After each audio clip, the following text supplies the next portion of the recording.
Good evening, everybody. My name is Lisa Heddens. I am the current chair of the Story County Board of Supervisors, and I'm going to be moderating the questionnaires tonight. If any of you have questions and haven't turned them in, there should be white cards on clipboards. Please sign your question on there. We'll put them up in a basket or kind of wave your hand up and someone will come around and pick them up from you. I do have quite a few so far. I just want to give you a little bit of the ground rules and then I'll introduce who we have here. Each candidate will have 2 minutes for opening comments, 2 minutes for closing comments, and then 90 seconds to respond to the questions that I have. First we have, this is for the 4th District U.S. Congressional seat. We have Dave Dawson and Ashley WolfTornabane. Did I get that right? Close enough. Close, okay. I even tried to write that out phonetically. Stephanie Steiner is here. She's just trying to find a parking spot, so we'll have her join in once she gets here. And with that, I'm going to turn it over to Dave to give his 2-minute opening remarks. Thanks, Lisa. As she said, my name is Dave Dawson, and I was born in Cherokee and grew up in Washta, the town of about 300 people in southern Cherokee County. I currently live in Lawton, which is a town of about 900 people just outside of Sioux City in Woodbury County. I live there with my wife, and we have 3 children, including her son, who is a senior, her daughter, who's a junior, and then our daughter, who's in 6th grade. I've spent most of my career over the last 18 years as a prosecutor in the Woodbury County Attorney's Office, and I have specialized in child abuse cases while I've been a prosecutor. And I also have served for 4 years in the Iowa legislature from 2012 to 2016 in the Iowa House from Woodbury County. So I have won elections in tough districts such as Woodbury County. I previously have worked in private practice, 3 years at a law firm in Chicago, and 5 years when I was in the Iowa legislature, I had my own private practice. I have decided to run this year because of the horrible budget bill that was passed in July that cut nearly $1 trillion from Medicare. The children in my cases have suffered horrible traumas in their lives, and many of them as a result have substance abuse and mental health issues, and they are going to be directly impacted by this. It's over 10% of the budget, and it's going to be cut to services, so it's going to be harder to get access to substance abuse treatment and mental health treatment. And it's also going to put places at risk for closure, such as rural hospitals and rural nursing homes. And Iowa's 4th Congressional District is the most rural of any of our districts, and we need people who've lived in the district and had legislative experience to step up and run for a tough district. So my priorities include expanding healthcare options, making sure we have better research to understand the cancer crisis in our state, making sure that we're strengthening Social Security and Medicare, making sure we're investing in rural communities, raising incomes, increasing competition, and making sure we're standing up for all of our rights and freedoms, because it's important that everyone is guaranteed equal protection under the law. No one should be discriminated against based upon their background. Thank you. Thank you, Dave. And I forgot to mention that Rose in the front here was also taking time, and she's got a 30-second flag or whatever to remind you. Ashley. Okay, I'm also going to use my own stopwatch because the 30 seconds comes suddenly and then you're like, I still don't know how much time I have left. I'm Ashley WolfTornabane, but you can call me Ash. Is anybody curious about my last name? Raise your hand. Okay. I was a wolf. My husband was a Tornabane. When he proposed to me, I realized I couldn't stop being a wolf, so we had a discussion and decided to become the WolfTornabanes. So there are 4 of us. It's not just me. I'm from Storm Lake, and I have cared about politics my entire life. At 12, I realized I was a Democrat. And I have noticed over the years that politicians, if they care about the poor, that they only focus on keeping the poor barely afloat rather than trying to address the root causes of poverty. And I have seen our legislators prioritize corporations over everyday Americans. And I have seen the legislators prioritize and give voice to billionaires instead of us everyday folks, and we have gotten left behind. And our voice is not in Washington, and we do not have power. And so that has to change. I would like to take your voice to Washington and return our power to the 4th District. One of the biggest issues that we have in our country is the status quo problem. It keeps people in poverty and living paycheck to paycheck. And the frustration with this status quo is the reason Donald Trump was elected. And if we don't do something to address that, we're going to end up with Donald Trump after Donald Trump. And so the two biggest things that I think we need to start with are minimum wage. We do a formula so that each state has what they need and index it to costs so that it can compete with prices. And then implement publicly funded universal health care like the happiest countries on earth benefit from. So that's where we just tax the rich enough so that we can pay for health care for everyone. And once again, the happiest countries do that. And so these are the two biggest ways that we can be the rising tide that lifts all boats. And I hope you will let me take your voice to Washington so that we can return power to the 4th District of Iowa. And as you can see, Stephanie has joined us. And Stephanie, in case you didn't have, it's 2 minutes for opening, 2 minutes for closing at the end, and 90 seconds to respond to questions. Well, good evening, Good evening, everyone. My name is Stephanie Steiner. I am a retired women's health nurse, a mother of 7, and a small livestock producer from rural northwest Iowa. For years, I took care of families in our rural healthcare settings. I watched mothers delay care because they couldn't afford it. And I watched our rural hospitals close. And I lost my children's father due to our broken healthcare system.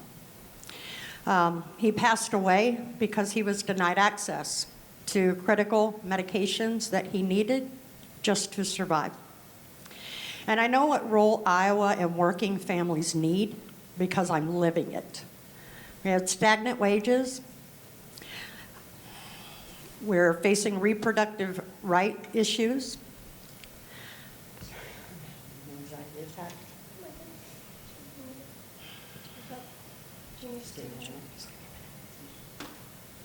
Okay. I apologize. I actually have a huge public speaking fear. So sometimes I need a minute to take a breather. Okay, you're doing great. Just take your time. I know what rural and everyday Iowans need because I'm living it. Stagnant wages, failures to our education system, broken healthcare systems, and that needs to change. I'm running for Congress because Iowa needs leaders guided and grounded in real life. Leaders who will fight for affordable health care, reproductive rights, dignity, opportunity, and a living wage, along with the government that works for the people. And that's why I'm here, and that's why I'm running for Congress.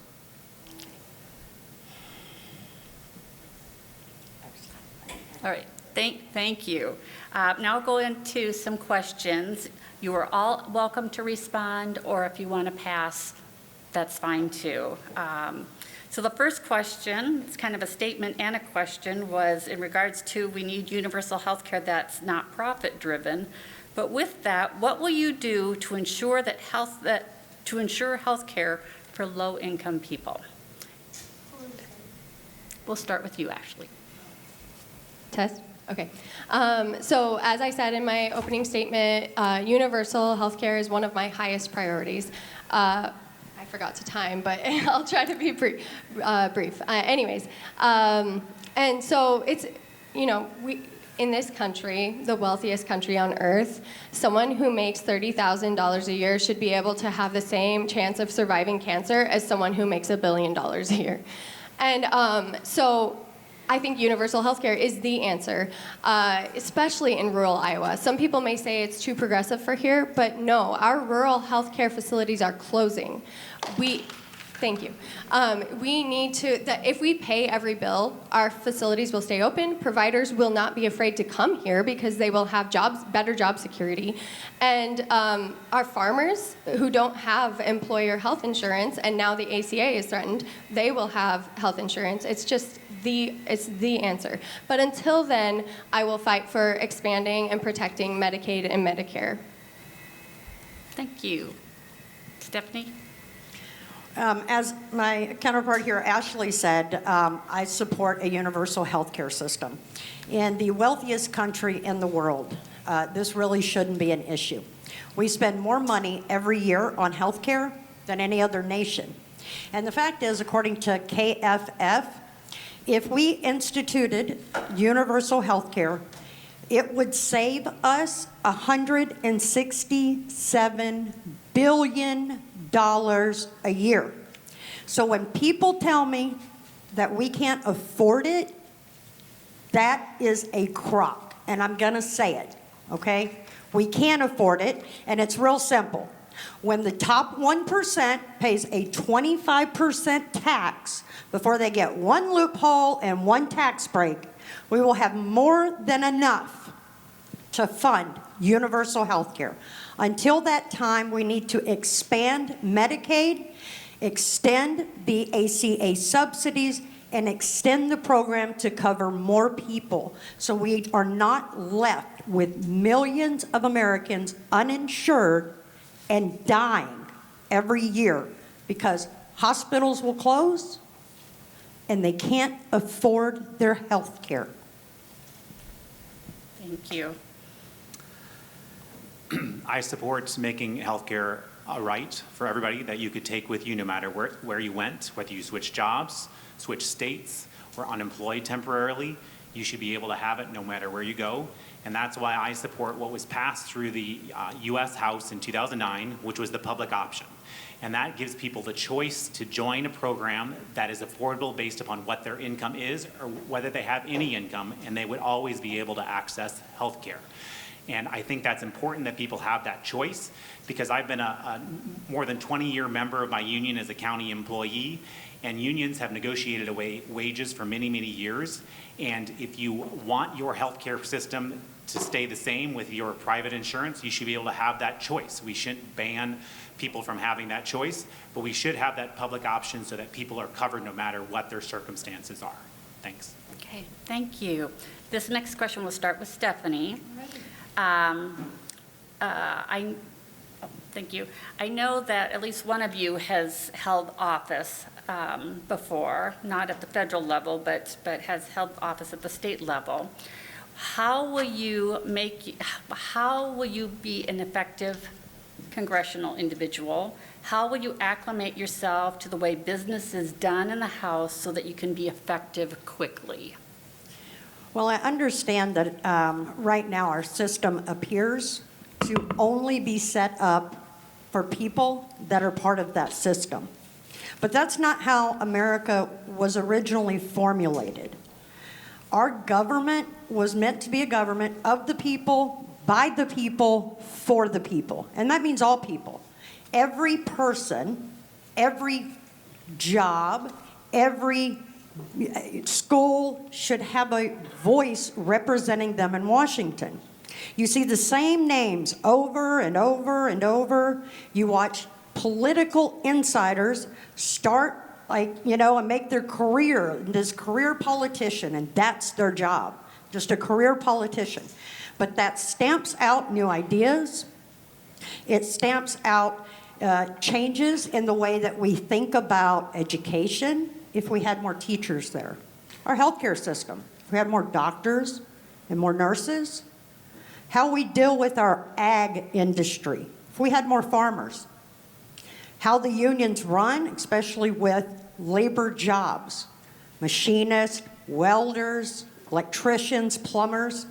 Right now, the vast majority of the upper and lower house is held by attorneys.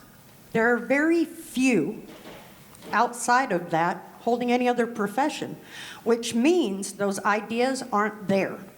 So can I be effective going to Washington without political experience? Absolutely. I was a travel nurse, and I changed jobs every 4 to 12 weeks. I knew what my job was. I was trained to do that. But my environment changed, the people I worked with changed. I had to walk into a facility and off the bat be ready to go.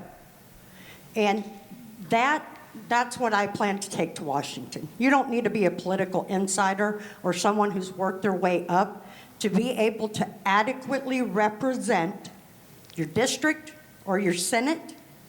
You don't need to be a career politician. You just need to have the will and want to fight and want to do it. And that's what I would bring. Thank you. Thank you, Stephanie. Dave? I am the only one that has been elected to public office before. I was elected twice to the Iowa House, and I would treat my job in Congress as I treated my job in the Iowa legislature. I am a public servant. I am there for the people. I am not there to advance my own political career. We shouldn't be focused on trying to make more money. We should be focused on trying to fix problems of people who live in our district. When I was a state representative, I didn't care if you were a Democrat, a Republican, or an independent. If you came to me with a problem, I wanted to solve that problem. And I had a reputation as somebody who could work across the aisle in a bipartisan fashion and get results for my district. Because I think it's important that you listen to people from all walks of life. In 2026, after the first of the year, I'll be kicking off a 36 county town hall tour across northwest Iowa to hear directly from the voters.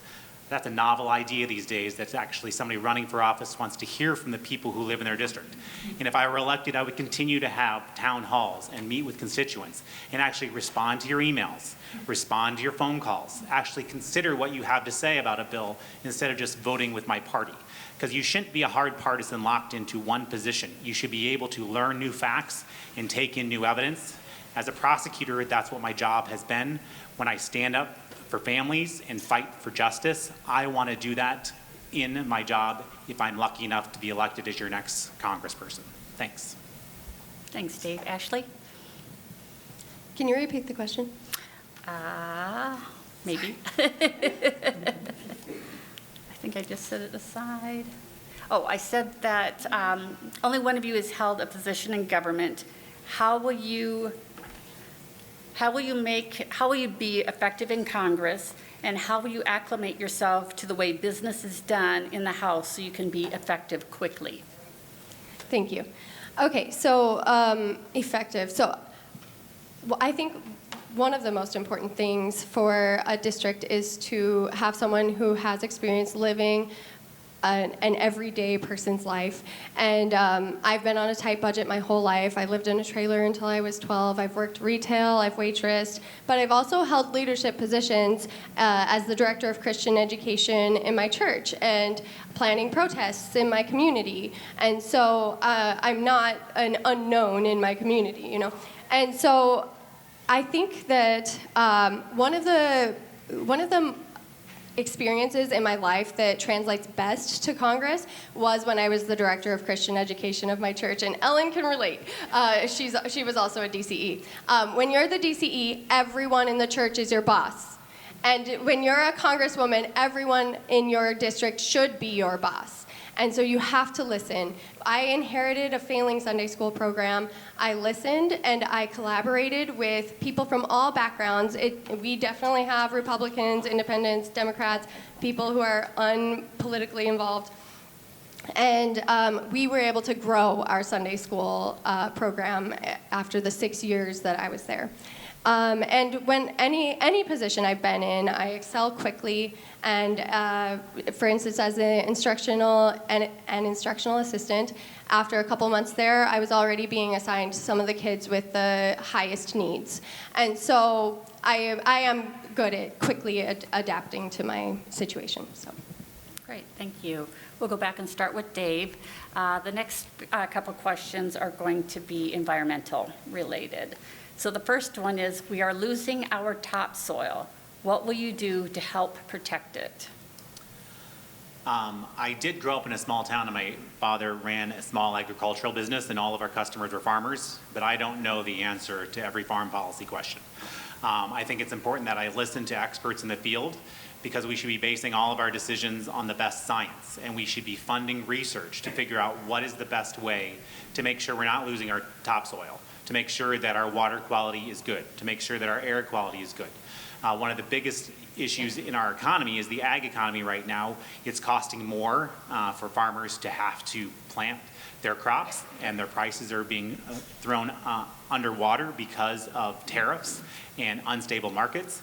And we need to be doing better for our farm economy by making sure that we have open markets, that we have strong policies in place to support farmers. But we also want strong policies in place to make sure our water quality and our soil quality is improved. But I don't have the solutions. I need to make sure that I'm listening to the experts to understand what we should do to best improve that situation. Thanks, Dave. Ashley? I am also not a farmer, but a lot of my friends growing up were farmers, and so I definitely have strong empathy and care for farmers. I also know that if you pick up a piglet by its back leg, it will stop squealing. Anyways, so this weekend is the Iowa Farmers Union Annual Convention, and I will be attending, and so will Stephanie. And there will be a candidate forum, and I'm very excited to listen and learn. One of the highest priorities that will help with topsoil as well as our economy and helping with the little farmers staying afloat and helping with pollution is a farm bill, a good farm bill. And so at one time there was a farm bill that had a price floor and regulated the markets so that we didn't have oversaturation of any one supply. And so we need that again. Our farmers deserve that. They have been getting a lot of lip service for a lot of years, and we drive down the road and we see abandoned farmhouses, and we know that even the farmhouses that aren't abandoned, a lot of them, they aren't farming the land around it because the land has been acquired by a bigger company or an investor. And so I'm a strong advocate for our farmers as well as for our topsoil, our water, everything. Thank you. Well, I'm not a row crop farmer. My experience in the agricultural industry is definitely on the livestock side. So I can't speak specifics as far as a point by point about how we stop the erosion. Right now, I believe it was put out, we've only got about 50 years of topsoil left. So we got a generation. And if we don't do something about that, we won't have an agriculture industry in Iowa. And that is one of the root of all of our problems here in Iowa. Water quality, conservation issues. You have big ag that's come in, as Ashley has said, and they push the envelope as far as they can get it. They are incentivized to have some of the worst conservation practices. The legislative bills have been written to do that. I've spoken with a lot of the small and co-op farmers, and this is something that, oh, I hear a lot. Okay, thank you. Okay, next question, we'll start with Ashley, and this is still staying along the environment or conservation. You've all kind of touched on it a little bit, so, but what would be your program to enhance water quality in Iowa if we have a Republican administration in Congress or if we have a Democratic one? And how will you partner with Iowans in the Iowa legislature to address water pollution and the nitrate issue in our state? Big question. Yeah. Okay. All right. So at one of my first campaign events, a county conservation board member came up to me and said, "We need federal law to protect our water." And she told me all about it, and she's right. If Iowa, as a state, and I'm not saying that we don't need to do some things, but as a state, even if we do all the right things, we will not be able to fix the water problem, first of all. But also, if the other states are doing the wrong things and they continue doing the agricultural practices that prioritize profit over everything else, then Iowa will lose out in ag business. And so we need federal law to keep everybody on board with protecting our soil and our water. partnering with our state legislature is key. We need to fully fund our Department of Natural Resources and stop cutting the nitrate monitoring in our riverways. And so these are two huge things that we need to do. There's probably a lot more there, but I only have 30 seconds left and don't want to fill it up just to fill it up. On the topic of conservation and the water quality, we know this is a huge issue. We know there's $1 million spent to study it. There's $400,000 left meant to tell us about it and what to do, and that's disappeared. That needs to change at the state level. Those of us that would hold federal office need to work directly with state legislature, state conservation boards, state activist conservationists to map out a plan. It goes back to something I was saying a little bit ago, which is we need to stop incentivizing the worst polluters and start prioritizing those that are using good conservation practices. There has been a direct correlation as the number of, a lot of people are not going to like when I say this, but I'm going to always tell you the truth. CAFOs, so feeding confinement, feedlots, hog finishers, swine confinement units, they produce an extreme amount of by-waste products every year. To give you an example, if a farmer has 4 1,000 head finishers on his property, on roughly half of an acre, you're going to run about 16,000 head of hog on that half an acre of land. You would never be able to do that if you had them on the ground. So what we need to do is regulation, enforcement of regulation, and doing the studies and the follow-up. We need to make sure that we are testing our water, not just for nitrates, but, of course, as we know, for E. coli, microbials, heavy metals, pesticides, insecticides, because it has gotten out of control. And we need federal legislation to put things in place nationwide to stop these harmful practices. Thank you. Okay, thank you. I don't disagree with a lot of what the two women have already said. It's important that we work, though, directly with farmers. Farmers have a lot of understanding about how best practices could be implemented, and farmers want clean water too. Farmers don't want to be drinking dirty water where they live and where they raise their families, and people don't want cancer. So if we have incentives for farmers to follow better practices, we should be doing that, but we need to be listening to farmers who are on the ground.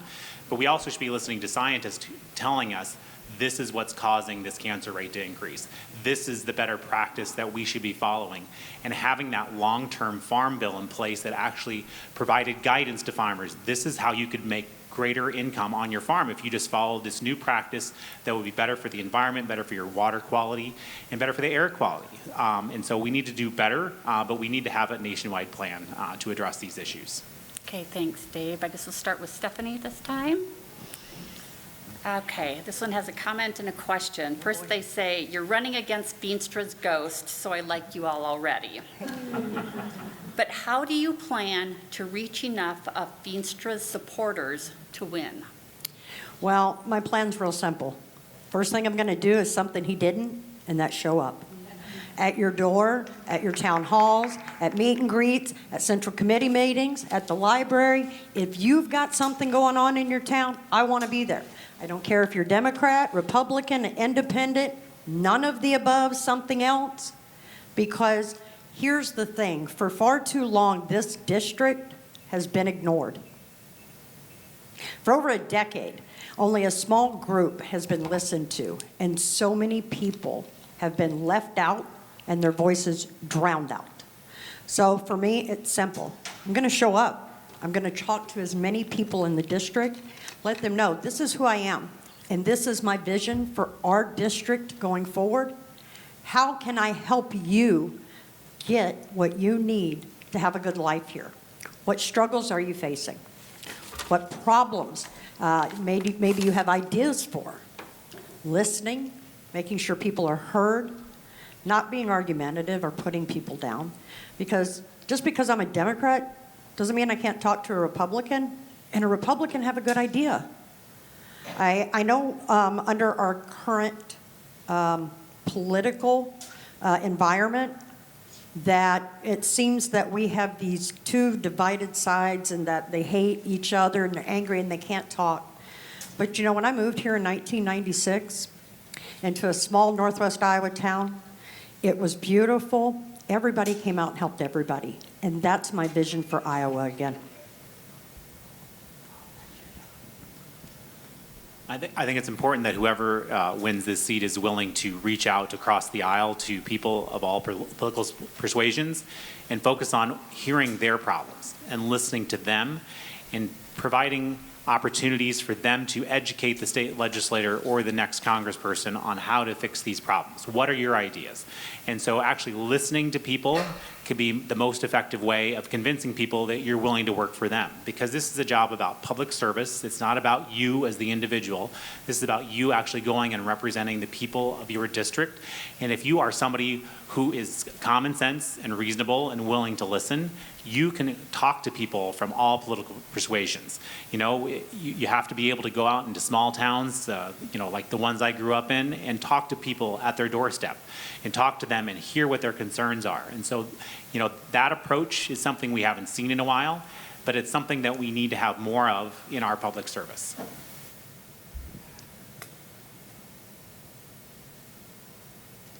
We all seem to agree that listening is key. Right after I launched my campaign, I started a listening tour, going to as many public events in communities as I possibly could, and approaching people and just asking them what kinds of issues were most important to them. And people are mostly on the same board. I don't have time to tell you all the issues, but if you can imagine it, they said it. Feenstra's supporters have been left behind by him. And so we have to empathize with what they're going through, but also show them that we're going to make things better. It all starts with listening, showing up on doorsteps, Republican doorsteps, independent doorsteps, and talking with people and listening to people. You know, if people want things to keep going the way they've been going my whole life, then vote for whoever wins the Republican primary. But if they agree that it is time for a change, time for our voices to be heard in Washington, then to vote for whoever wins the Democratic primary. Okay, thank you. Next question. Once in a generation opportunity we have. Iowa Republicans, or the MAGA party, have been disastrous for farmers in rural Iowa. Iowa Democrats have mostly ignored rural voters, but can make great inroads if they make the effort to target rural Iowa, even if their MAGA signs are out and about.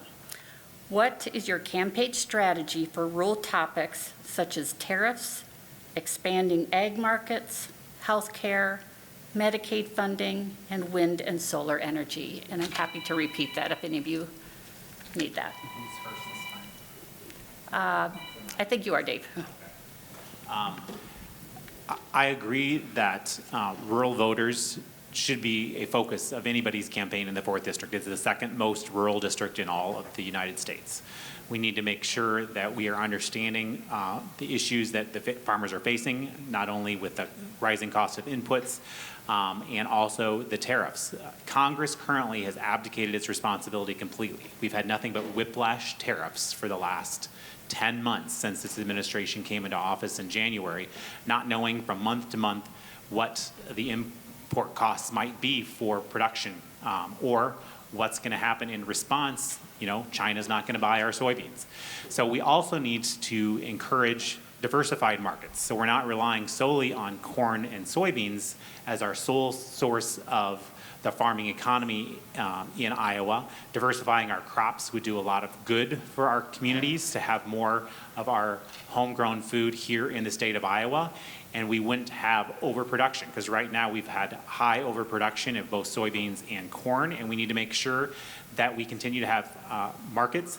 We can continue to incentivize alternatives that work in rural communities, such as solar and wind. Those incentives should be restored for tax credits to continue to encourage the use of alternative fuels.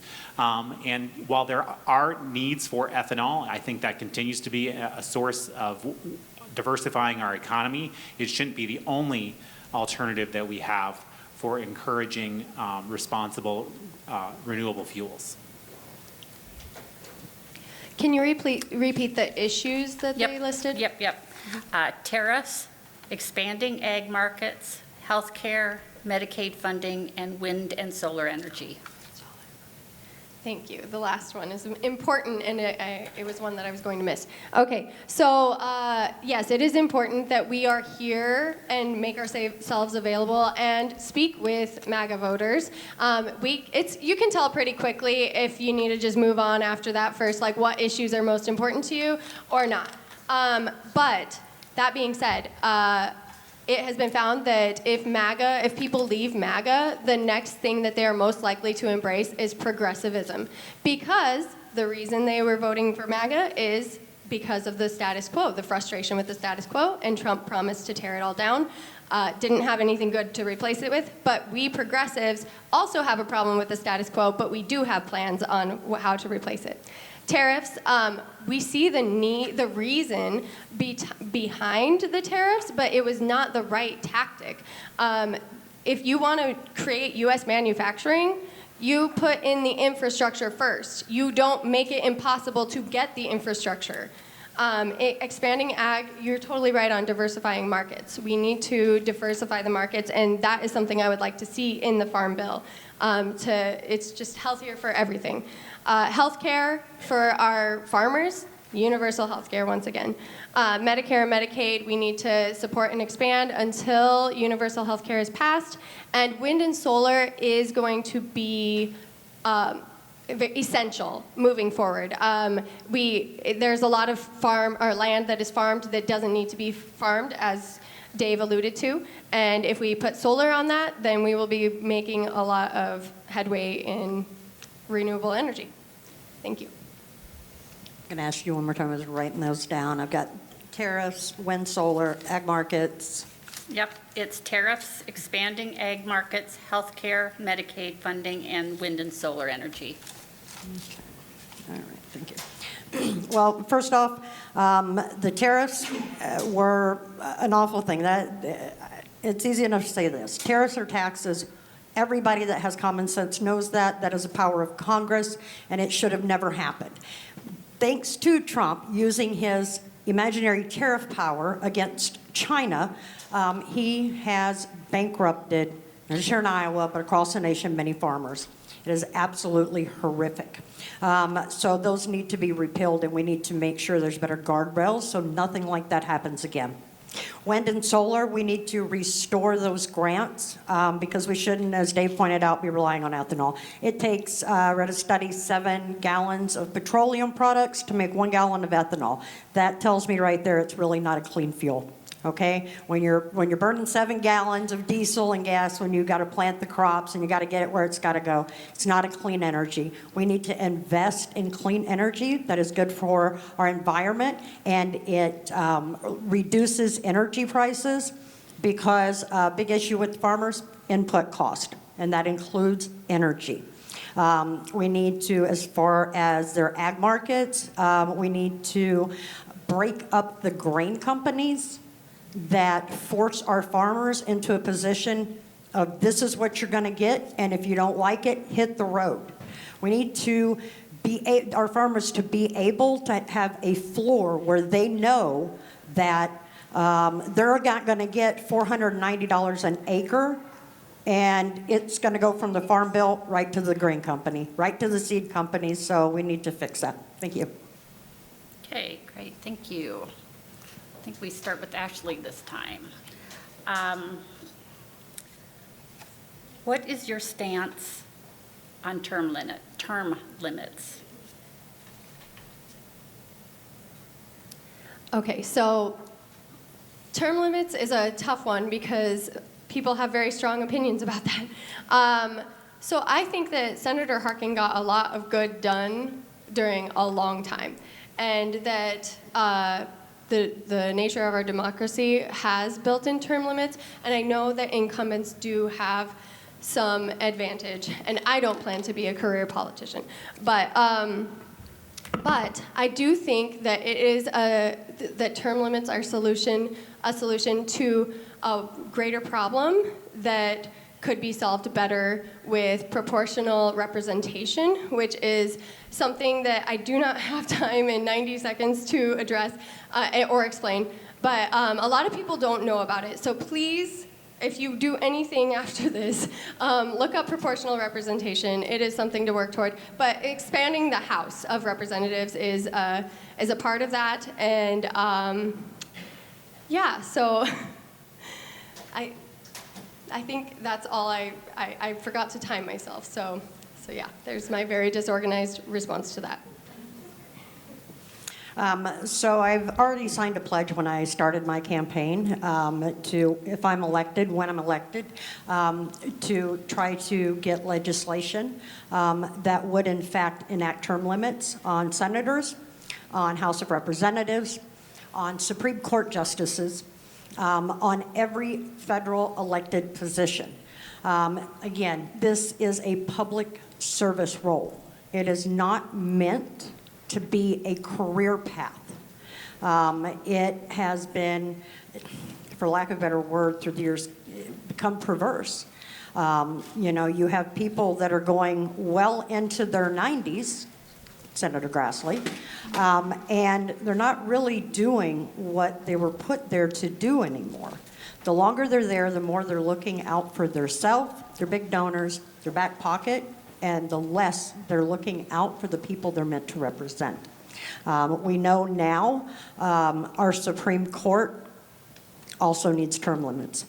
We need to expand the number of Supreme Court justices that we have. I read something the other day. The recommendation was to increase it to 13, so every federal district had one, and have a rotational pool for dockets. So yes, I support term limits, and those are why. I also support term limits, and I signed on to a term limit pledge when I began my campaign shortly around the same time that Stephanie did back in September, and I launched my campaign in August. And I think it's important for two reasons. Primarily, term limits make sure that people are going to serve the people and not themselves.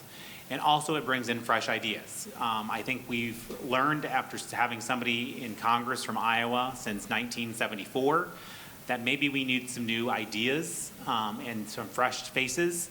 And if you're only there to get reelected every 2 years or every 6 years, you're not really focused on trying to solve problems for your constituents and get something done while you're there. So it's very important that we work towards trying to implement term limits at a federal level by constitutional amendment. And that will take a lot of time and a lot of energy, but we need to make sure that that is something that we do.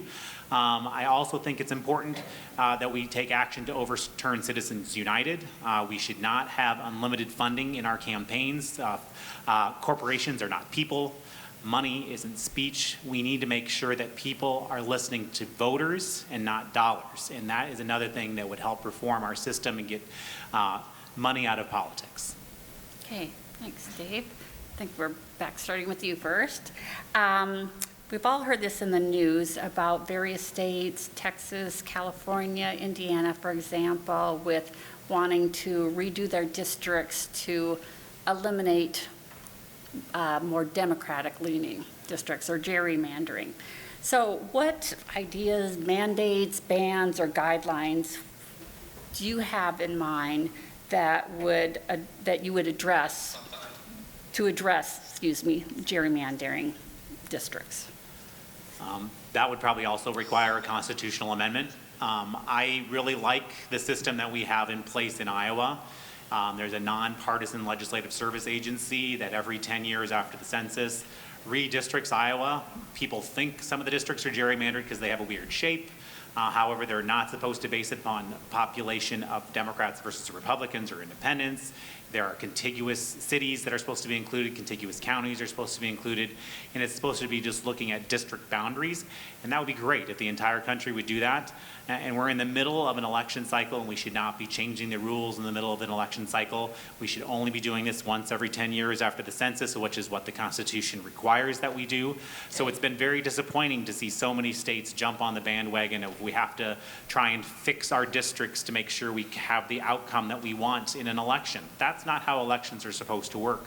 We should be focused on representing the people and not just trying to win based upon your partisanship. Okay, thank you. Turns out I do have an opportunity to talk about proportional representation.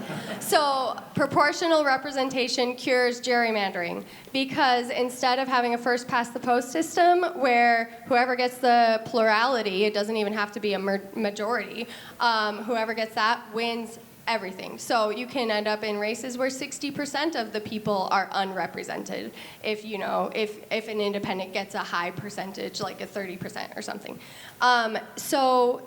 For proportional representation, I forgot to push start, dang it. Okay, anyway, for proportional representation, we would have 3 to 5 Congress members per district in Iowa, in every state. And so how it would work is, and that would also help, it would also help with the polarization of our two-party system. It allows for a multi-party system. And so how it would work is whatever percentage people get, as long as they get past a certain point, they get a representative. So if we got 60% Republican vote and 30% Democratic vote, we would have, if we had 3 representatives, we would have 2 Republican representatives and 1 Democrat. And we can all agree that would be better than what we've got right now. Having some representation is better than none.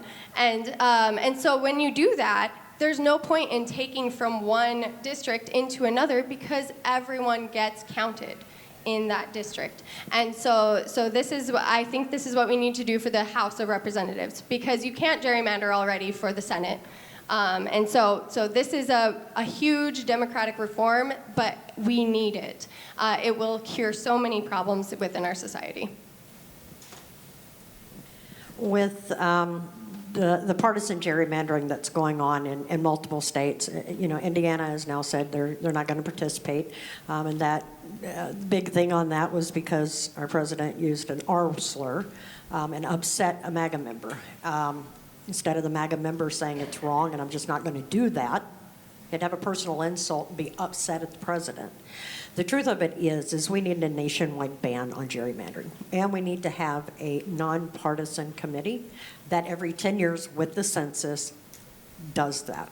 I'm not familiar with the system that Ashley just brought up, but that could definitely be an idea to fix a lot of that. Our system here in Iowa is great, but gerrymandering, if you look in Texas, it was racially, biased. It, overwhelmingly underrepresented the brown and the black voters there, as well as the Democratic voters, and that was the point. This should not be allowed. And honestly, if our Supreme Court was fixed, we would not be having this issue right now, because it wouldn't pass muster with the Supreme Court. So it's not just as easy as saying, fix this. As we are finding, so many things are connected to so many other things. So again, it comes back down to, we got to fix the Supreme Court. We need to get legislation in front of Congress to pass nonpartisan gerrymandering and nonpartisan boards to draw those maps. Thank you. Okay, great, thank you. I guess starting with Ashley this time? Yep. What should be done about the federal deficit? That was a shorter question than I expected. Yeah. Thank you. Oh, some longer ones are coming. But Okay, so I think that the solution is kind of shockingly simple, which is tax the billionaires. So the reason it grew so much this year, or is going to grow because of the legislation this year, is because we're funneling wealth to the top and we are not appropriately taxing our billionaires. It's amazing that the party that says that they're all for fiscal responsibility is actually the party that grows our deficit the most, and you all know that. And so I think that is something that we can kind of connect with Republican voters on, is we actually do care about fiscal conservatism. We care about paying our bills and not growing our deficit ridiculously. So we need to tax appropriately, fund our society so that we have a society that the billionaires can be proud of. I mean, I don't know why you would want to be a billionaire in a place where people are suffering. Why would that, you wouldn't be proud of your country. I don't understand that. So anyways, yes, we just need to tax appropriately. She said the first thing. I think we need to have a fair tax system first and foremost, which of course again means taxing that top 1% and not putting the burden on the backs and shackling it to the legs of our working class Americans. So we need to shift tax responsibility onto wealthy corporations and billionaires. That's one part of it. Two, instituting a universal health care plan. As I said before, that saves $167 billion a year. It will also cut out all of the money that would be going to Medicaid or to Medicare or to charity programs. So that's money that would not be spent, not just by the federal, but by the state, because there would be one tax, be one amount, everybody gets health care. So there's that. Two, if people aren't drowning in debt, let's say because of, unpaid hospital bills, right? Their wages aren't getting garnished. They spend more money. They're healthy. We have more people working, and therefore that generates more tax revenues. Another one, and this is a big issue, and I'm just going to touch on it quick, and it might be something a little controversial. I know that we grow hemp here in Iowa, but other states have been successful with the legalization of marijuana and using those tax revenues, and we could do that on the federal level and wipe out a huge portion of our federal debt. Well, we need to put Democrats in charge of the budget because the last time we were paying down our national debt and had budget surplus was when Bill Clinton was president in the 1990s. That's also 1997 is the last time we passed a full one-year budget on time. Congress needs to pass year-long budgets before September 30th every year. The Iowa legislature makes sure that they pass a year-long budget every year before June 30th. It's required under state law. State legislators don't get paid if you go long. Maybe if we had laws that said Congress people don't get paid, you don't get health care. If you don't pass a year-long budget, maybe we'd have better budgeting practices and we'd actually fund our priorities. And to fund our priorities, we need to make sure we have adequate revenue. But we need to be doing more long-term planning, and what's been going on in Washington, D.C. has not accomplished that for most of the last 30 years. Okay, great, thank you. Are we starting with you again, Dave, or I think we're done with Stephanie? Sure. All right. Okay, I've got a couple yes and no questions. Oh, okay. So I'll give you a little bit of a break on that. So I think you did this kind of before, but will you have your schedule for meetings public and available on your website? Yes, I will never charge my constituents to see me, to talk to me, to yell at me, to criticize me, to boo me. I am here to be your voice. And I'm sorry Randy Feenstra ghosted us, but I promise I'm not going to do that. I will always make myself available. Thank you. Dave? I agree with her. Yes. Okay. Next one, I think we're starting with Dave this time. Sorry, I'm getting confused myself. Do you support banning members of Congress from trading stocks? Absolutely, and J.D. Schulten proposed that bill in the Iowa legislature, and he ran for this seat in 2018, and he's endorsed my campaign because he understands that you shouldn't be getting into politics to make a profit. You should be getting into politics to serve the public, and so I'm very proud to have his support, but I think we should have more politicians like J.D. who understand that you don't get into politics to become wealthy, you get into politics to serve your constituents. Thank you. Yes, I believe we should ban Congress members from trading stocks. Yes, I believe that we should ban all Congress members and their immediate family, i.e. their wife and their children, from having stocks. They need to divest. If their family isn't willing to do that, then, this may not be a job for them. You're not here to make millions or billions, as some have this very year. Okay, thank you. Next question. Should the federal government give farmers money to counteract the tariffs and climate problems?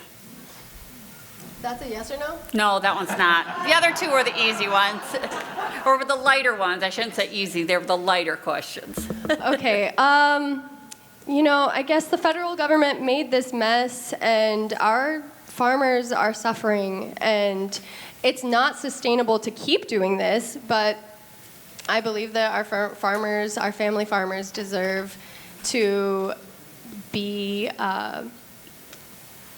compensated for the trouble that the federal government caused them with the tariffs, especially how that affected the soy market. Under the current circumstances, I mostly agree with her. Yes, we're going to have to prop them up because what this administration has done. Beyond that, you know, our farmers, they don't want handouts. They don't want bailouts. They want free and fair markets. They want open grain markets. They want a floor to be able to sell their crops. They want a right to repair on their equipment. They want the seed company monopolies and the input cost monopolies and the farm equipment monopolies to be broken up so that when they sell their products, they get a fair, livable amount for the hard work they put into it. So yes, right now, I absolutely think that we should bail our farmers out. This wasn't their mess. This was the government's mess. I think it's important, though, that when we say we are going to give a bailout to farmers, that costs money. So is there another priority that we are going to be cutting? Are there more taxes we need to implement to pay for this? Because Congress should have just stepped up and voted to override these tariffs, because that's what caused the problem. And no one wants to stand up to a bully and say, this is wrong. We need more people to say this is wrong, this is not what we should be doing, we should not be destroying a market with China that we've been selling to for 40 years. So why are we doing this? But you have to understand, we can't just hand out money to everybody. That shouldn't be the solution to every problem we have. We should figure out ways to fix the problem to begin with. Okay, thank you. I think we're starting with Stephanie this time. Question is, have you taken any PAC money, political action money, corporate or otherwise? And do you have, if so, do you happen to know about how much or who? I know that would be in your reporting if you have taken that. And do you feel that PAC money also contributes to the culture of corruption?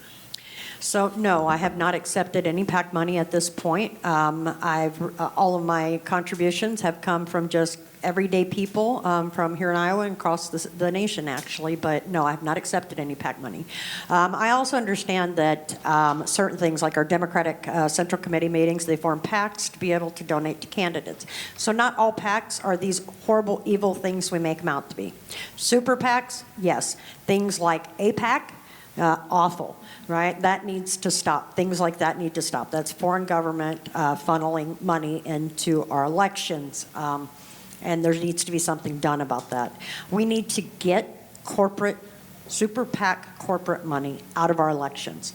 We need people that are going to Washington going there because that's who the people elected, not because they're a bought and paid for politician with super PACs and lobbyists in their back pocket, who then, of course, the question of corruption, yes, it directly leads to corruption because those politicians look at what they do, not at what they say. And if you look at how they pass legislation, things they have voted on, things they've backed out of and just refused to vote on or not show up, and what you'll see time after time with so many of them is that they are protecting their big super PAC, very wealthy donors instead of working for the people that elected them there. Dave? I am not taking any corporate PAC money. I have received 2 donations from Jim Maurer, who runs a PAC, and he is a former congressperson candidate who ran for the 4th District, in the 3rd District, and he also ran for the Iowa Secretary of State's position, and he still runs a political action committee to help get Democrats elected, and he has also endorsed my campaign, and so he thought it was important to contribute to my campaign, and I appreciate his support. But he's the only PAC that supported me at this point in time.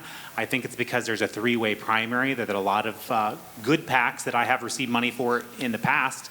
I'm a union member, and I've received a lot of union PAC committee contributions, and I think that's important that we have people who stand up for workers' rights, and those individuals make choices to support people who are pro-labor and pro-collective bargaining, and I think we need people to stand up, and I appreciate that people have been willing to support me in the past, and I hope they'll continue to support me in the future, but there might be some people holding out of this election until after the primary, so I don't know what will come, but I am pledging not to take any corporate PAC money because we need to keep corporate dollars out of our elections.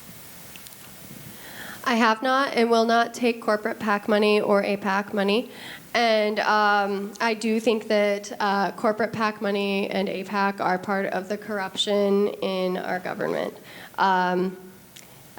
There's just way too much money controlling things in our legislative processes. And so, yeah, overturning Citizens United that says that corporations are people is a big step. That'll have to be done through legislation. Yeah, the power belongs to the individual people, not to the corporations. Okay, great, thank you. Next question, what is your position on immigration? And yes, Dave starts that one. Immigration is an important part of our country. My family is a family of immigrants, came from Ireland back in the late 1800s. So we need to have immigration reform that makes it easier for people to come into our country to make better lives for themselves and their families. And anybody who is here lawfully should not be revoked and denied status merely because of a missed meeting or a traffic ticket. We should be focused on only removing people from the country who've committed violent crimes. As a prosecutor, I have been part of that. People who've committed felonies, we've had to notify the immigrations office that there were people here still in our country who were subject to deportation orders. I think it's important, though, that everybody's entitled to due process. You have to have a judge with evidence presented to show why this person shouldn't be in the country. But there should be an easier way that does not cost thousands and thousands of dollars, and that doesn't take 10 to 20 years to get legal status to come to our country, because there are jobs here in our country that immigrants are willing to do and that we rely on in our ag economy in Iowa and in other places throughout the United States. So we shouldn't be demonizing people because they happen to come from a different country than our ancestors came from, because other than Native Americans, we're all immigrants here in America. I love that you started with, I come from a family of immigrants. So I come from a family of immigrants also.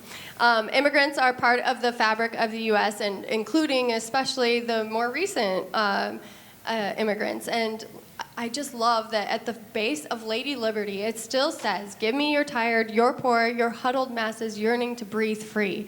And that is part of the fabric of the U.S. And all sentimentality aside, immigrants have always been an important part of our economy. We have a broken system that is rigged against those who need protection the most. Asylum is the asylum laws, which are meant to protect people who need protection from their home country, are far too narrow. They protect against persecution, but not based on race, sex, religion, that kind of thing. But it's not there to protect people who are starving or people who are suffering and trying to escape from gang violence. And so if we broadened our asylum laws to help people who are actually in danger, that would give those people in need of protection a legal pathway, so it would be easier to separate those who are not coming here to do legal things.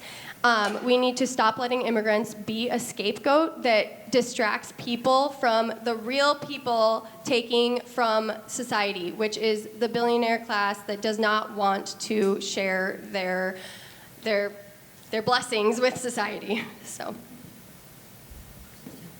We need some sensible, humane immigration reform. I think everybody can agree to that. Now, how that happens, that's where the argument really starts. As she mentioned, our asylum, we need to create a broader and more expansive and more cooperative asylum process. We also need to invest in increasing the number of immigration judges because families are living here in the United States, undocumented, waiting to hear. Maybe they have partial documentation, but could you imagine sitting at home every day worried? Well, when is it going to be? What if they don't get it? And being here for 20 years and living your life and growing your family, right? Having all of the things that you have, and then all in one day somebody kicks your door in, throws you in handcuffs, and disappears you. Your whole life just gone. And that's not what this country is about. That's not what our country was built on. So we need to increase immigration judges, get through the backlog. We need to dramatically decrease the process that migrants need to go through to obtain citizenship here, because here's the real truth. Migrants contribute, depending on the study, between 85 and $97 billion a year to the Social Security Trust Fund. If it were not for the money that migrants paid, our Social Security system for our elderly would have collapsed. There's better ways. We need to work on a bipartisan way to make that a better system for everyone. Okay, thank you. Is it Ashley up? I was thinking it was Stephen. No, it's Ashley. You started with Dave. I'm sorry. Okay, since we're staying on kind of the immigration area, what are your thoughts on ICE, and would you favor abolishing ICE? ICE is Immigration and Customs Enforcement, and while I understand the extreme fear and negative emotions toward ICE right now, in the future, there is a place for immigration and customs enforcement because, as I said earlier, if we expand our asylum laws to actually protect those who need protected, and there will still be people trying to come into the country to do illegal things, and we need to be able to stop them from coming into our country. But in humane ways, immigrants are people, and so I'm not for abolishing ICE. I think maybe it will be in order to rename it in the future so that there is not this extremely negative association with the people who are simply meant to protect our borders, and protect our people from those who would want to commit crimes, which is the vast minority. It's a very minor amount. So. As she said, no. We need ICE, we need CBP. We don't need them as they're currently operating. If we fix the broken immigration system, the good people that right now are using coyotes or having to dangerously come across the border trying to seek a new life, they will take the legal option. Nobody wants to live in fear. Nobody wants to put their life and their health in danger to get to that better life if there's a better way. Once that happens, then ICE and CBP can go back to the job that they were designed for, which is to make sure that those people that couldn't come through legally, that they're stopped at the borders and dealt with, because nobody wants violent criminals from other countries here, regardless of what anybody says. I am 100% okay with violent criminals being detained and deported or prevented from coming across our borders. So no, we don't need to abolish them, but like she said, might be a good idea in the future to find a different name for them. It's not something I think most people are it's gonna leave a negative emotion severely for all kinds of people. Probably a little PTSD for a lot. As a prosecutor in law enforcement, I know that immigration custom enforcement is necessary. but it's the people at the top of the administration setting the priorities and deciding what their goals are that need to be changed. And if we had laws that allowed for more regular immigration and becoming part of this country that worked, we wouldn't need the system that's going on right now. But we also need to make sure that anybody who's hired to work for immigration and custom enforcement has adequate training and skill necessary to carry out law enforcement functions. We have great law enforcement officers out there, but there's always a few bad apples that give everybody a bad name. So it's important that law enforcement officers have adequate training to know what they're doing and making sure that they're being lawful and they're following the Constitution in any interaction that they have with people in the public. Thank you. Okay, I think we're starting with Stephanie on this next one. Can you tell us your stance on trans rights? Well, as a mother who has a transgender daughter, 2 bisexual daughters, and a lesbian daughter, this is something like so many of the issues facing Iowans, and it's very personal to me. My daughter lives in fear. She doesn't like to go out in public because she is afraid that someone will attack her, beat her, sexually assault her, just for being who she is. And that's wrong.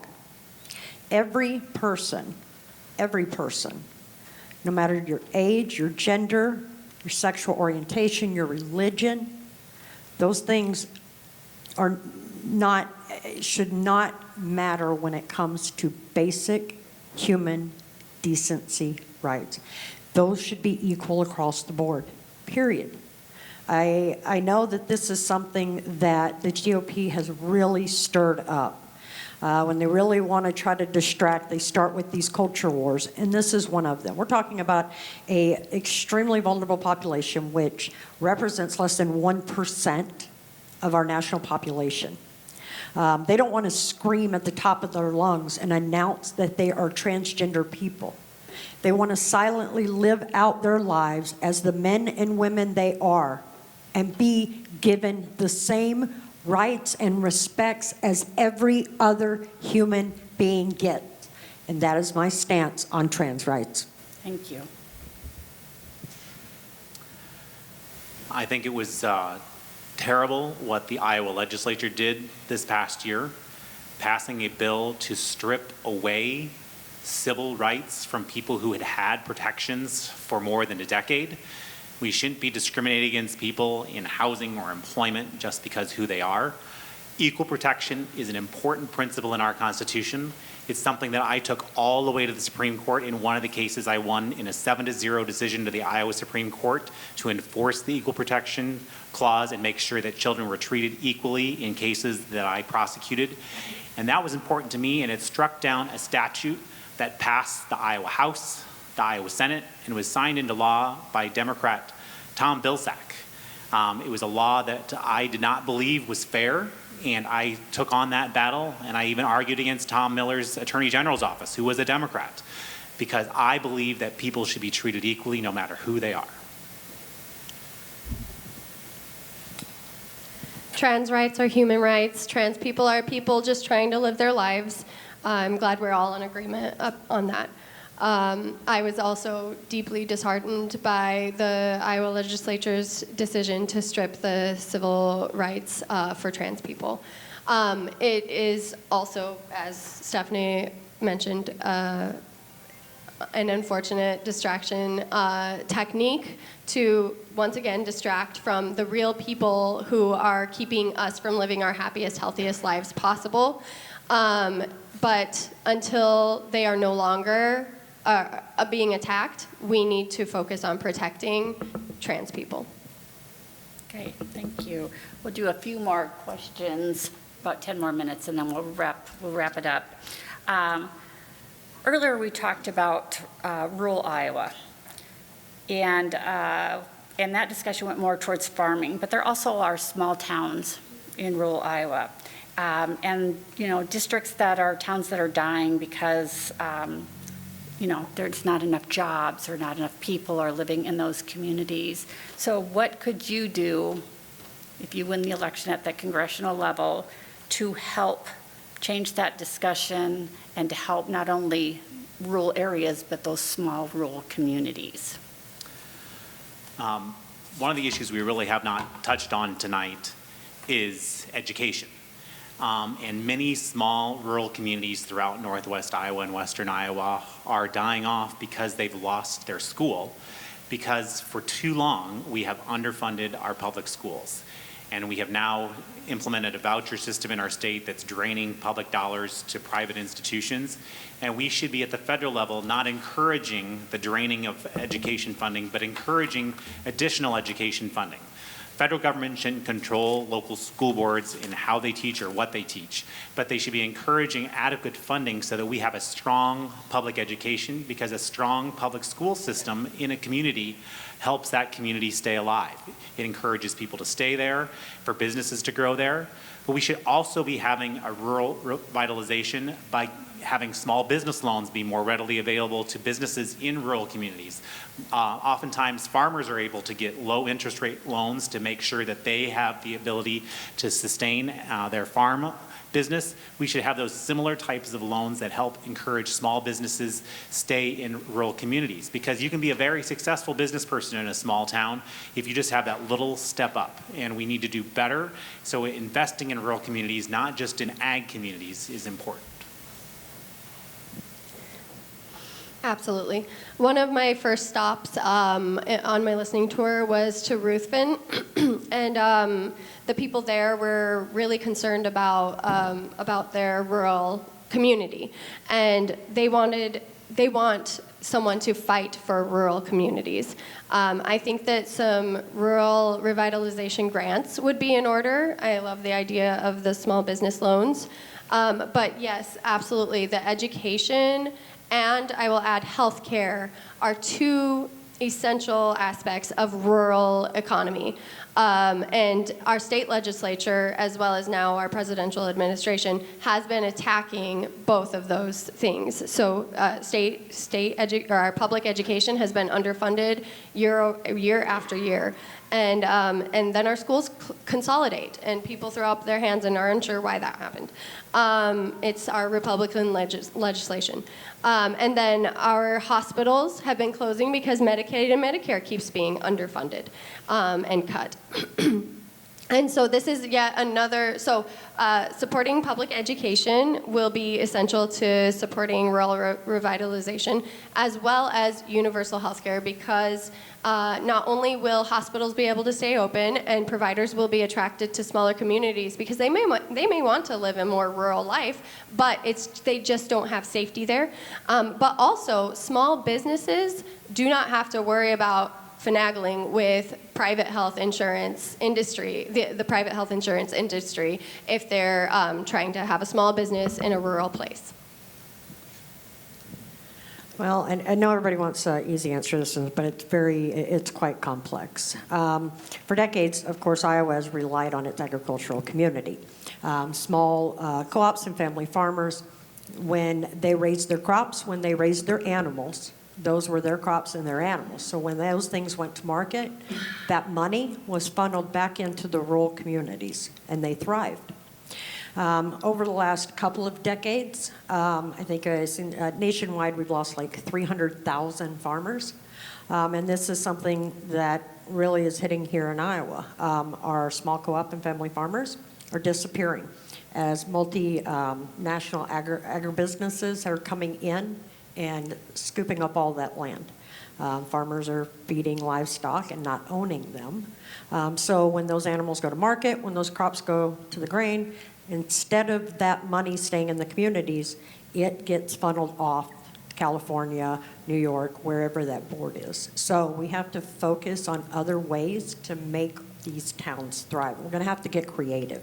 We're going to need small business loan at the federal level, opened back up and fully staffed appropriately. We need to institute revitalization programs. Broadband. We need to encourage small business owners that are already here, as well as encourage others to bring their ideas in for small businesses. We've got to bring our education system up. Universal health care will help create jobs. The biggest thing, we've got to create jobs in these small communities so people can have a living wage, to afford housing, and have good education for their children. So great, and I think you're the one to answer. Dave, do you need to respond to that? You started, yeah. Ashley? I'm sorry, I should be keeping better track of this, but so many questions. So, I hate to call it the big beautiful bill because I really don't feel it's a big beautiful bill. We get you. Yeah. But there were significant cuts to Medicare, Medicaid in those programs that affect, the elderly, seniors, people with disabilities, single individuals. So how could you work bipartisanly, because there's a lot of polarization in Congress, but how could you work bipartisanly to address the significant impact those cuts may have for individuals receiving Medicaid and Medicare? And what could you do, or what do you think you could do to maybe restore that? Or what other suggestions do you have for addressing those programs? Well, I have seen the Republicans squirming about this issue ever since the shutdown in order to try to get them to extend the ACA tax credits. They thought that this was something that they could kind of just hide from the American people, and then when it happened, they could be like, oh yeah, it's Obamacare, that's why it failed, it's because it was Obama or Biden or something, But the shutdown really did, even though it hurt people, and I am not for government shutdowns, we need to pass budgets on time, but it did draw attention, much needed attention to healthcare. And we once again have Republicans promising to address the affordability and accessibility of healthcare. And so now is an excellent time, allegedly, to work with Republicans on a solution. And, I would be even willing to call universal healthcare Trump care if that would get it passed. I will work with anyone who is willing to work with me on this issue, and I do think Republicans will be needing to at least put on the appearance of doing something about it, because otherwise they are not going to get elected. So, unfortunately, that's one of the few things that motivates them. Well, the first thing you got to do is you got to get both sides in the room together. And I'm hoping that those GOP members that are going to decide to go ahead and finish out their term and possibly attempt to get reelected, I hope that that point they realize from their own constituents how important this issue is. And that's going to bring them to the table. Not we just keep working. We work and we work and we keep talking and we try to keep bringing this issue up.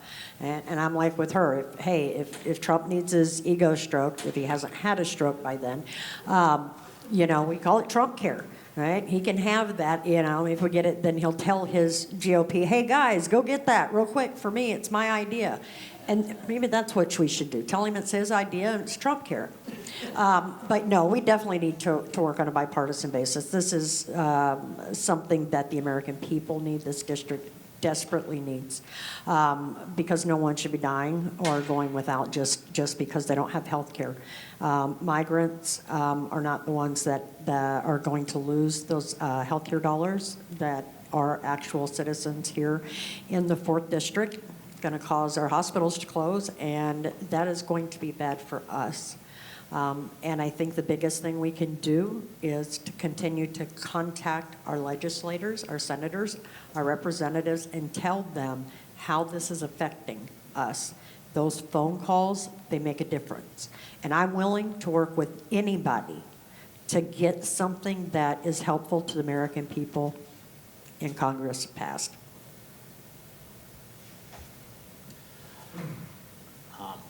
The cuts to Medicare and Medicaid could be devastating. It's nearly $1 trillion, which is over 10% of the budget. So it's going to impact people in a real way. Fortunately, most of those cuts don't take effect until the end of 2026.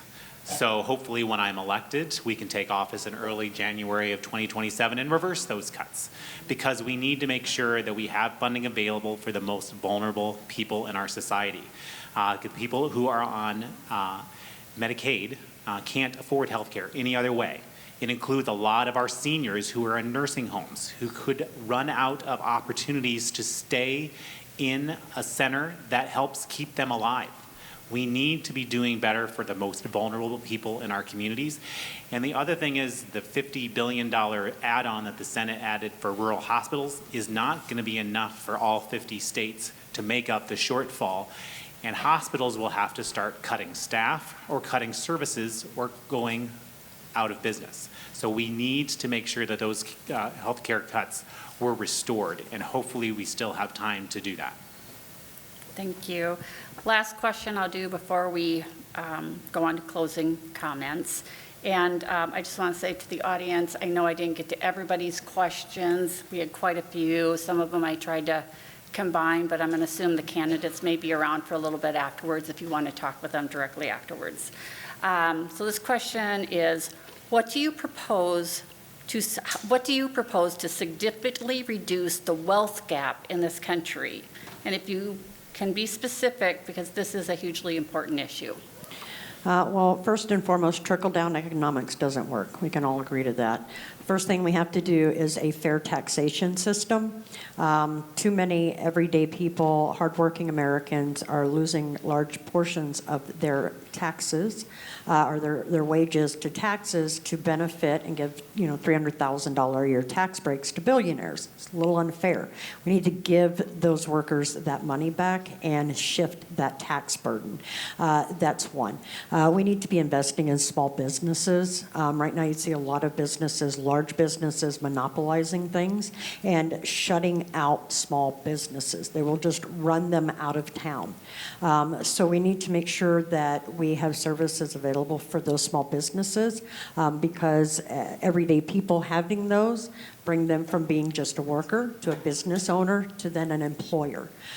So every time we have increased jobs, create new businesses, that is going to bring the wealth of the people up. Find a way to break up the agricultural monopolies, not just here in Iowa, but nationwide, and give more people that want to be farmers an opportunity to do that. The biggest thing I can say is this. All of the businesses that have been monopolized and all of the people that have been monopolizing those huge wealths, we have to pass legislation, regulation, and enforcement to break those up so that they're ultimately and naturally from that is an equal redistribution of some of that wealth. So there we go. The quickest thing that we could do to help close some of the wage gap is to pass a federal minimum wage increase for the first time in 16 years. It's the longest period of time in American history that we've ever had a minimum wage stay the same.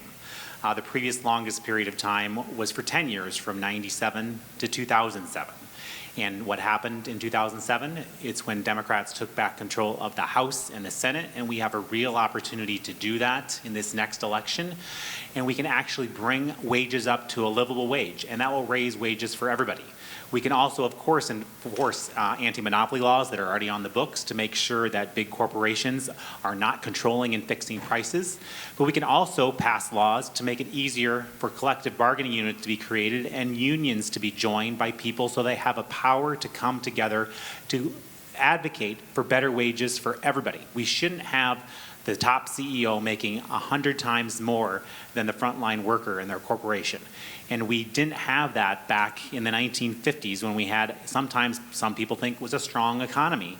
And that's because people who were in the top 5% of income were actually paying a tax rate that encouraged not wealth, but investments in their communities. How about the interstate highway system?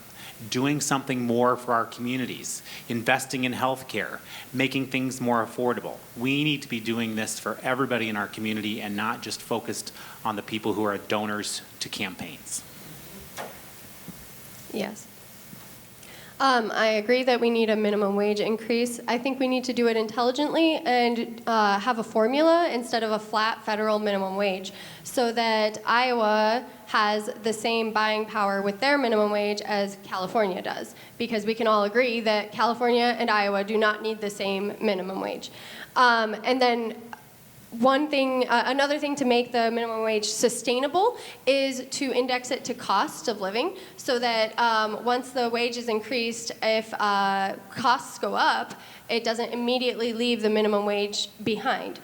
So these two things together will make a minimum wage increase more sustainable and pack the same punch across the board.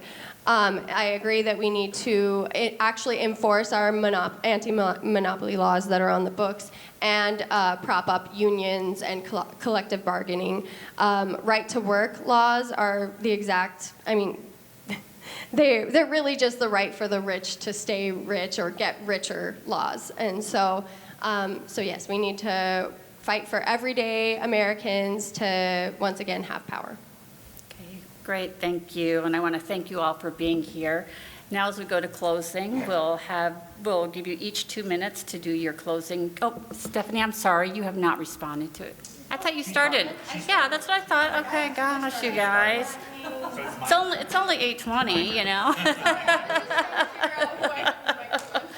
No, that's all right. That's all right.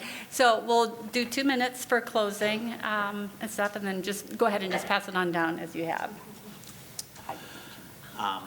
Western Iowa has been ignored far too long by people in power in Washington, and it's time for somebody with experience to step up and run for this seat who has a chance of winning.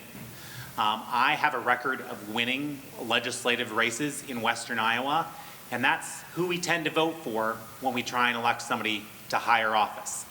Randy Feenstra, former state legislator. Steve King, former state legislator.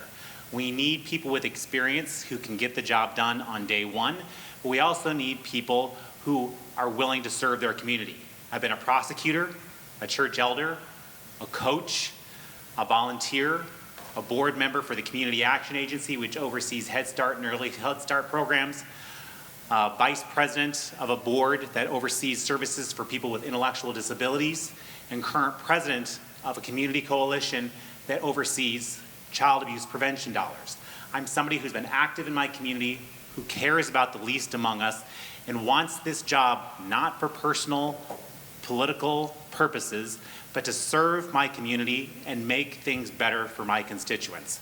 I have a proven track record of being a leader who gets things done, and I would love to have your support, because I want to go to Washington, D.C.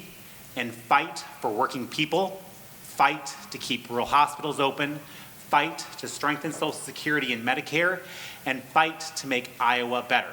Please go to davedawsonforiowa.com, learn more about my campaign, and thank you so much for coming out tonight and learning more about this campaign.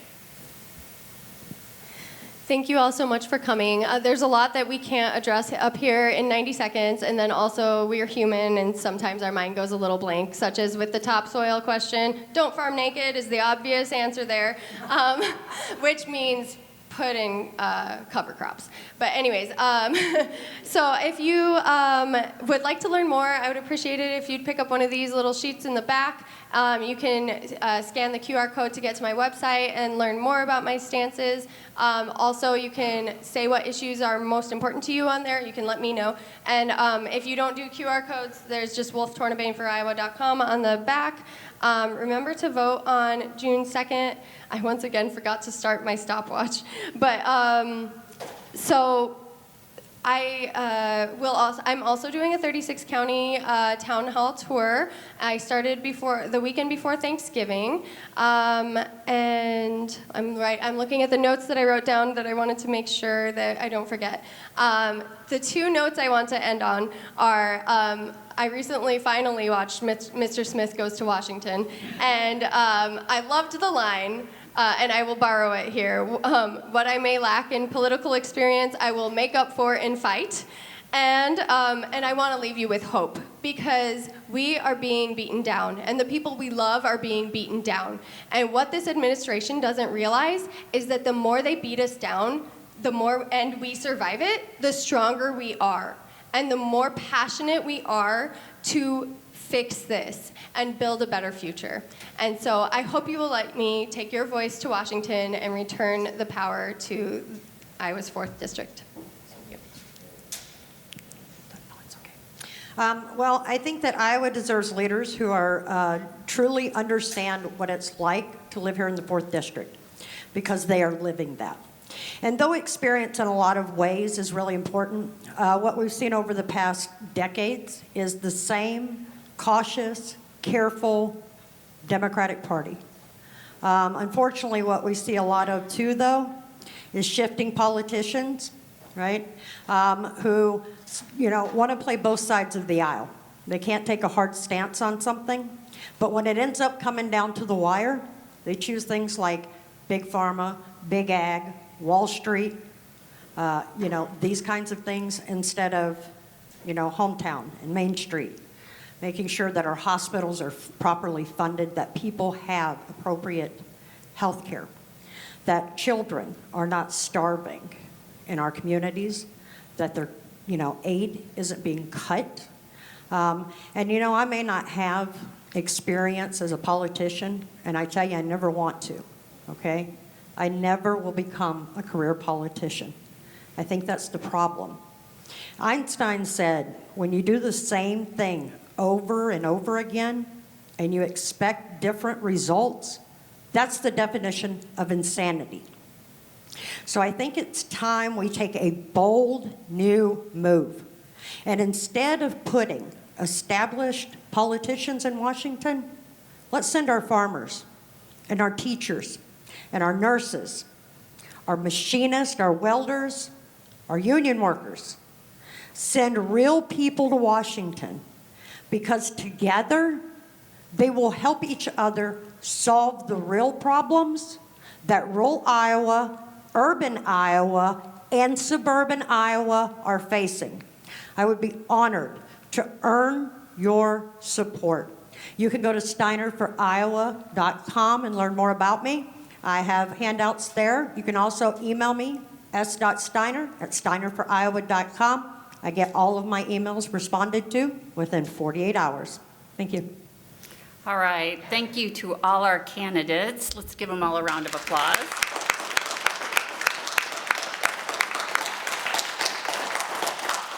Just a couple things. All the candidates have their nomination papers, and they do need so many from each county. So if you would please sign their nomination papers. Remember that the primary is June 2nd. Polls are open at 7 a.m. And thank you all for coming out on this cold night, except for a few flubs as to whose turn it was next. I think things went well, and thank you all for coming again. Have a great night.